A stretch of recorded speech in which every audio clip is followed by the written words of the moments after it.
19th of April 1945, 1430, Sanitation Station 4B. Camp Remagen. Steam coils from 50 field shower nozzles.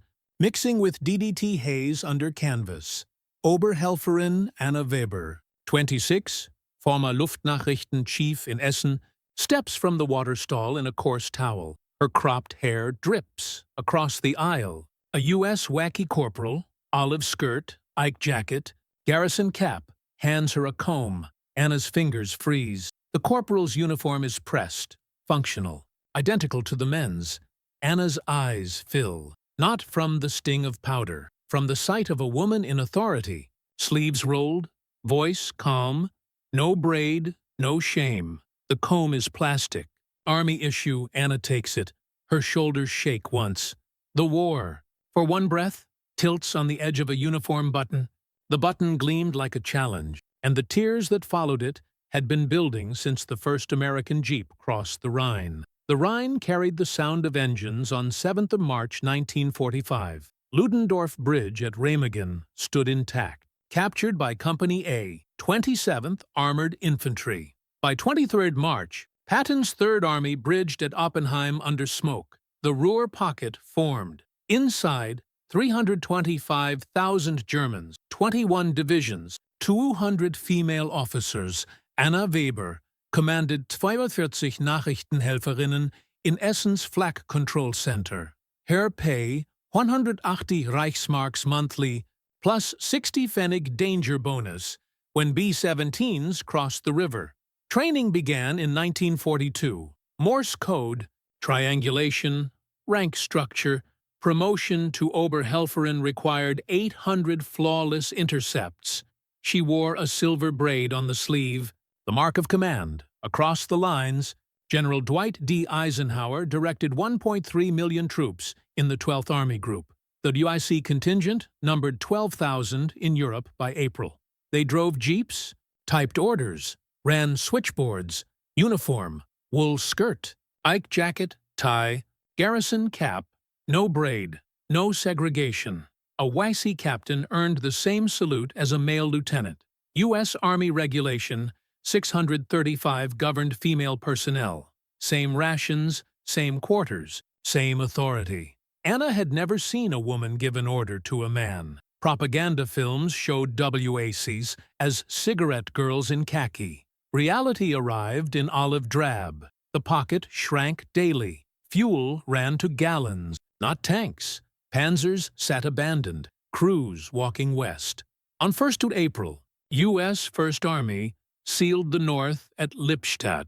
9th Army closed the south at Hagen on 14th April. Prisoner counts rose 50,000, 100,000, 200,000. Female officers marched in separate files, greatcoats buttoned to the throat. Their world had narrowed to the next checkpoint. The next question, any typhus?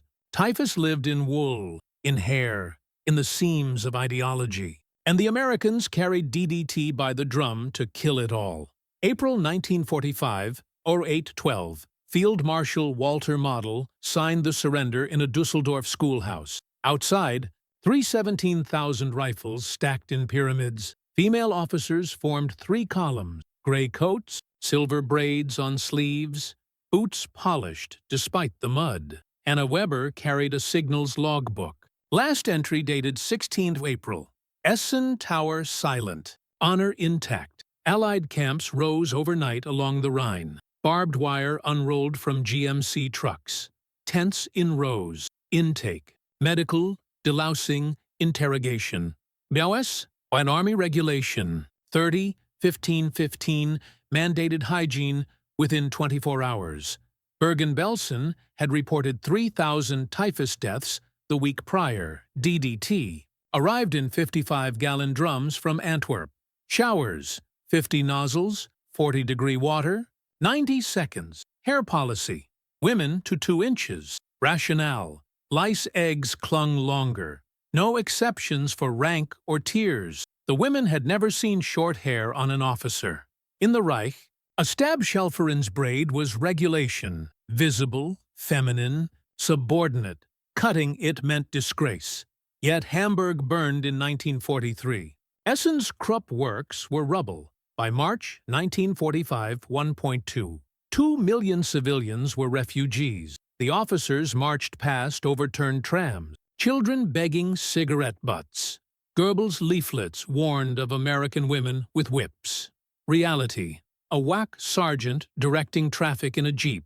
Sleeves rolled, voice sharp. Anna's column halted. A WAC private handed out K rations. The private's skirt was practical. Her cap straight, Anna stared. The private saluted a male lieutenant. The lieutenant returned it. No bow, no lowered gaze. The Rhine bridges. Behind were twisted steel. Ahead lay the showers. And the unknown. Fide unknown arrived in steam and powder on 19th April.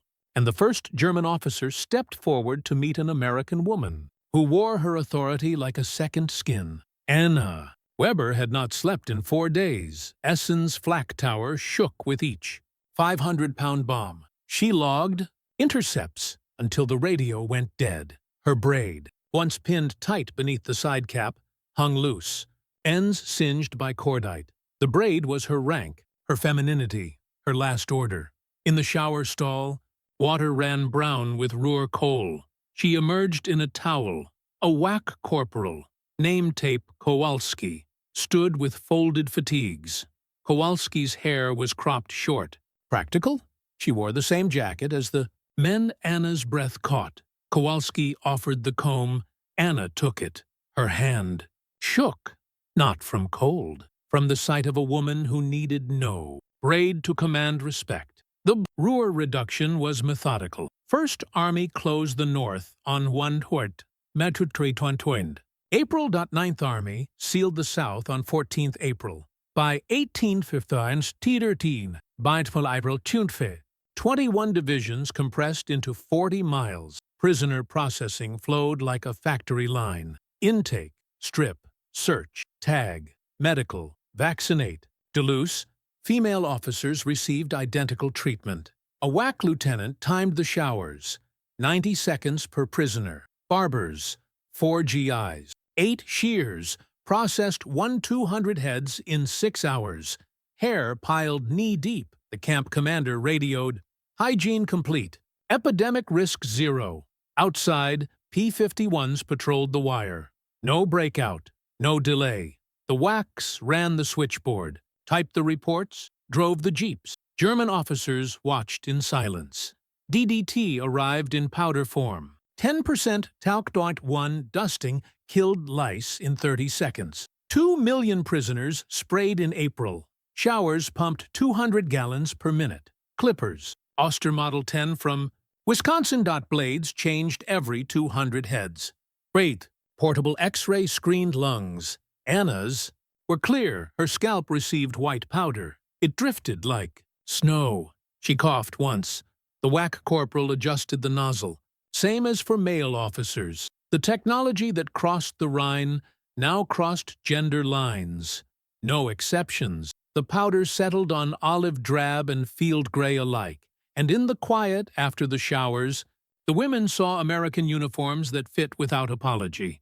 Field Marshal Walter Model walked into the pines on 21st April, pistol in hand. His last order to the women: preserve order in captivity. Across the wire, General Omar Bradley inspected Camp Remagen at noon on 19th April. He watched the delousing line, nodded at the DDT drums, signed the report, Eisenhower's directive, 0 epidemics, rapid release.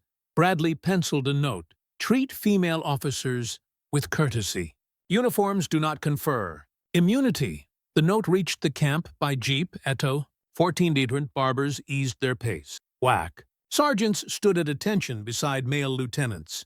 German officers watched the salute returned without hesitation. Leadership, in the end, was a WASI corporal handing soap to an Oberhelferin. Nazi doctrine demanded purity in blood and braid, long hair, modest skirt, silent obedience. Geneva Article 3 required humane treatment. U.S. Field Manual 27-10 mandated care without discrimination. At 15:30, trays crossed the wire. Pea soup, black bread, coffee, no beatings, no separate compounds.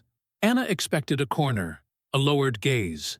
Instead, WASI Private Ruth Kowalski sat opposite, sleeves rolled, eating from the same tray. Kowalski spoke broken German. Soap for later. She slid a bar across. Anna stared at the olive jacket, the tie, the calm eyes. The moral shock was not the haircut. It was the uniform worn without apology, the mirror showing a woman who needed no permission to exist. The mirror passed hand to hand that evening, and on 8th of May, the radios spoke of victory. But the officer's private surrender had already begun in the steam of a canvas tent. April 1945, 14:30. Sanitation Station 4-4B. Camp Remagen. Steam coils thick under canvas. Oberhelferin Anna Weber steps from the shower stall, towel clutched tight. Her hair, once pinned in a regulation knot, now hangs wet to the shoulders. Across the aisle, WASI Corporal Ruth Kowalski stands in pressed olive skirt and Ike jacket, garrison cap straight, sleeves rolled. Kowalski holds a plastic comb, army issue. She extends it. Anna's fingers hesitate. Kowalski's uniform is identical to the men's. Same cut, same authority. Anna's eyes trace the tie, the shoulder patch, the calm stance. Her breath catches. Kowalski speaks softly in broken German, for later. Anna takes the comb. Her shoulders shake once. Not from cold. From the sight of a woman who wears power without apology. The line moves forward. Hauptmann Lisa Klein, 30, former Stabshelferin in Cologne, emerges next. She sees Kowalski directing 2 male GIs to adjust a shower nozzle. The GIs obey without question. Lisa's hand rises to her own cropped hair. Tears cut clean. Paths through the coal dust on her cheeks. Captain Miriam Klein, camp medical officer, steps in. She speaks fluent German. Lice kill faster than rank. 2 inches, Lisa. Your choice. Lisa sits on the shell crate stool. The barber, PFC Louis Rossi, lifts the remaining strand. He pauses. He has cut 418 heads since dawn. This. One wears a silver braid on the sleeve. He marks 2 inches with his thumb. Lisa nods. Steel closes. The last lock falls. Rossi dusts her scalp white. Powder drifts. Lisa stands. Kowalski hands her folded fatigues. Olive, practical, equal.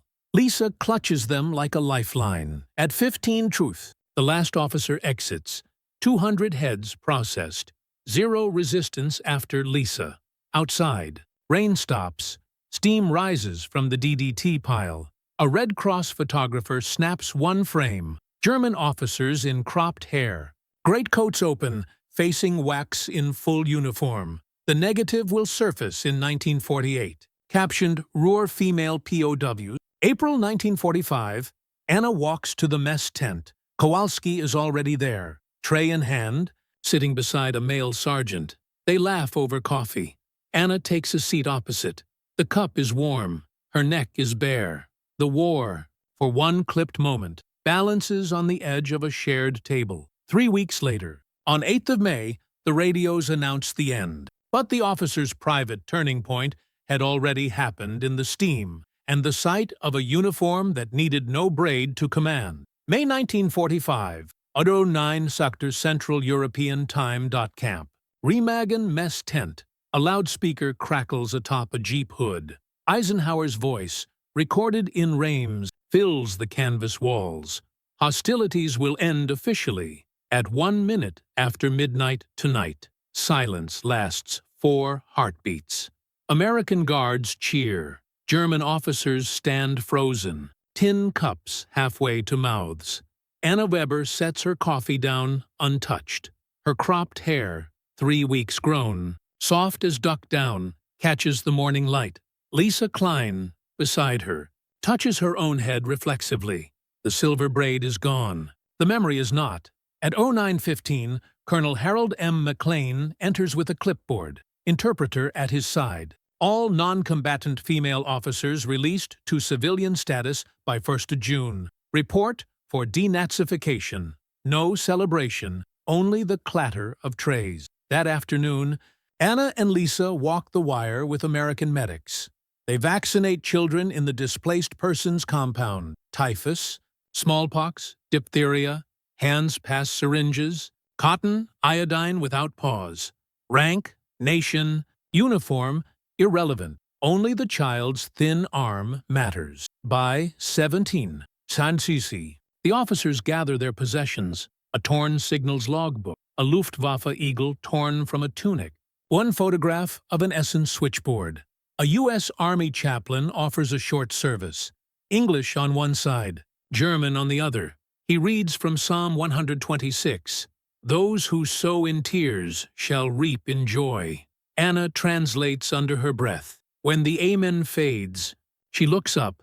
The same sky that dripped cordite for 6 years now carries only the smell of wet pine. FC. Rossi approaches, cap in hand. He holds out 2 Hershey bars wrapped in wax paper. One for Anna, one for Lisa, no words, just the chocolate. Softening in the May warmth, Anna takes it. For the first time since the showers, she meets a man's eyes without lowering her own. Kowalski stands nearby, sleeves rolled. Directing a supply truck, a male lieutenant salutes her. She returns it. Anna's fingers tighten on the candy. The climax was not the broadcast. It was the quiet click of a wrapper in an officer's palm. The sound of a doctrine falling strand by strand. The gates opened on 1 June. Tadidau Feder Fieltrotin, and with every released officer, the women carried more than ration cards. They carried the memory of a uniform that needed no braid to command, a memory that would outlast the Reich itself. June 1945, Camp Remagen Gate, a U.S. Army truck idles, canvas flaps tied back. Oberhelferin Anna Weber steps aboard. POW tag 8411743 still pinned to her greatcoat. Behind her, 1,187 female officers form columns, each clutching a Red Cross parcel. Wool blanket, Lifebuoy soap, Spam, Hershey bar. The chocolate is already gone, eaten in the mess tent. The night VE Day was announced, a military. Band plays The Star-Spangled Banner, then shifts to a hesitant Deutschland lead when the interpreter waves. The women board. Without looking back, at 0830, the tailgate slams, the truck lurches, and the Rhine recedes. Wire, tents, pine ridges scarred by artillery. Casualties were still tallied. Western Front, January-May 1945. 263,000 German military dead. 1.9 million captured. U.S. 12th Army Group, 62,700 killed. 219,000 wounded. Ruhr Pocket, 317,000 prisoners. 2,800 tanks abandoned.